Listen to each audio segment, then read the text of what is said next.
Of all the people about whom you can say she needs no introduction, that may be the most true of Dolly Parton.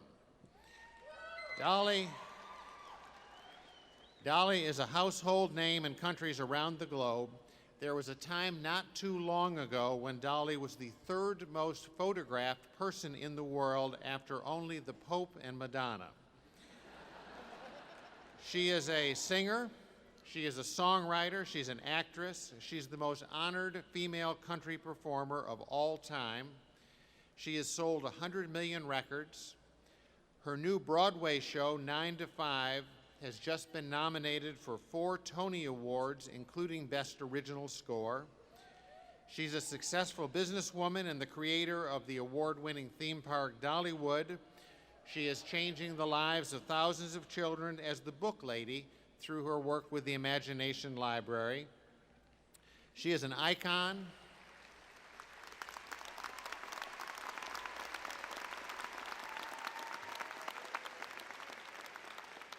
She's an icon and a role model and an inspiration, an ambassador of country music and certainly of Tennessee. She is an original and a true superstar.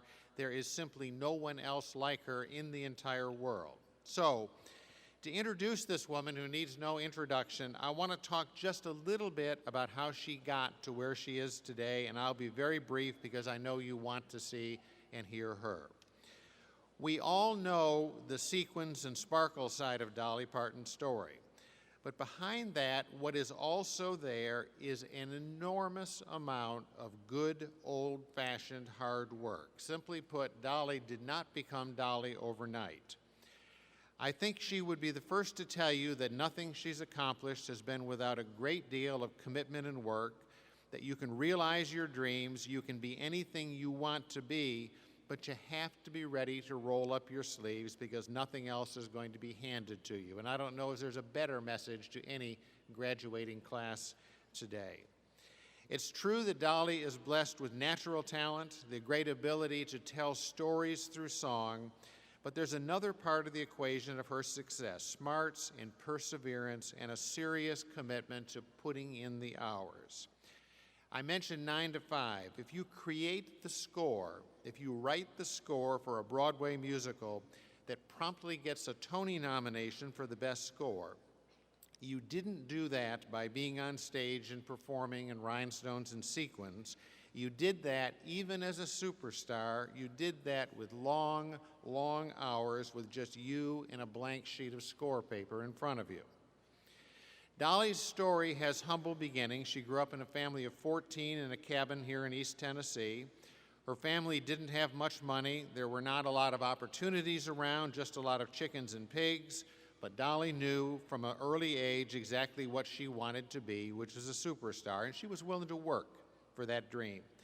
The day after her high school graduation, she got on a bus in Sevierville.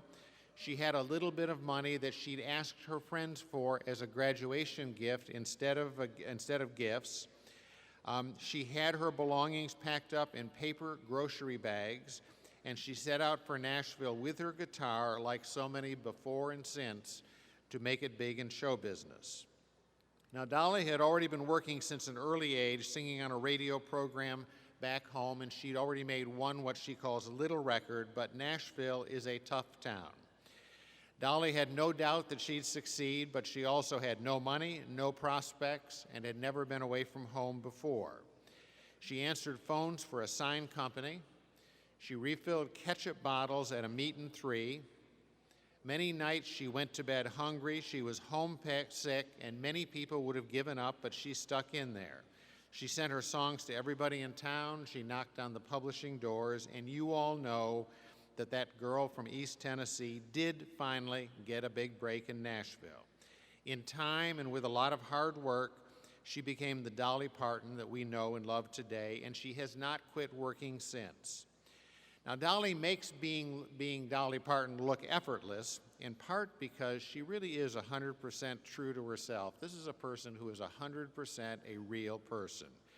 I don't think she'd mind me telling you that being a world-famous superstar takes serious work and long hours, and it also means never putting your feet up and saying, okay, I made it. Dolly is always looking for the next step, the next way to share her talents, the next way to give back, whether it's acting or making a Broadway musical or creating opportunities for the community she came from. My own personal privilege of working with Dolly let me learn about her energy and tireless dedication firsthand. For 5 years now, the state of Tennessee has partnered with Dolly's Imagination Library, which is a program she originally started to send free books to children in her hometown of Sevierville, with the goal of getting kids reading early in order to help them achieve in school and realize their dreams. It was one of those ideas when I first heard about it, I said, oh, why didn't I think of that? And I approached Dolly about joining efforts to take the program statewide. She thought it was a great idea too, and 5 years later, the Governor's Books from Birth Foundation and Imagination Library have today delivered over 6 million books to over 300,000 children in all 95 Tennessee counties.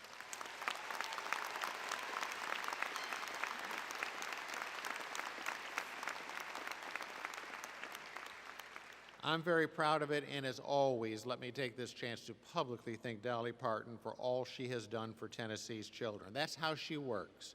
She takes a great idea, she takes it as far as she can go with it all over the world. In this case, of the Imagination Library, it's now expanded to Canada and the United Kingdom.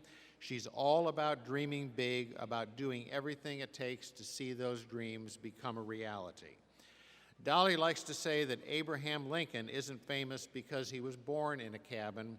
He's famous because he got out of it.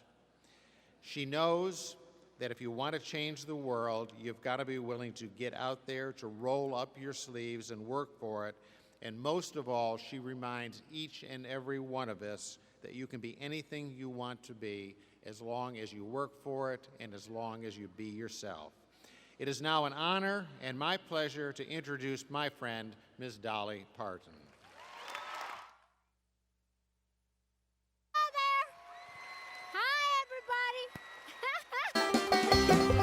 Here's something I know you'll relate to. Hello, Governor, thank you. You can sing too if you want to. Come on, Rocky Top Band. Well, I wish that I was on old Rocky Top down in the Tennessee hills. Ain't no smoggy smoke on Rocky Top, ain't no telephone bills. Now, once I had me a man on Rocky Top, half bear, the other half cat. Lord, he was wild as a mink, but he was sweet as soda pop. I often dream about that. Oh, Rocky Top, you'll always be home sweet home to me. Good old Rocky Top, Tennessee. Rocky Top, Tennessee. Now once two strangers climbed old Rocky Top, looking for a moonshine still. Strangers ain't come down from Rocky Top, and some say they never will. Did you know corn don't grow at all on Rocky Top? Dirt's too rocky by far. And that's why all the folks on Rocky Top get their corn from a jar. Oh, Rocky Top, you'll always be home sweet home to me. Good old Rocky Top, Tennessee. Rocky Top, Tennessee. Rocky Top, Tennessee.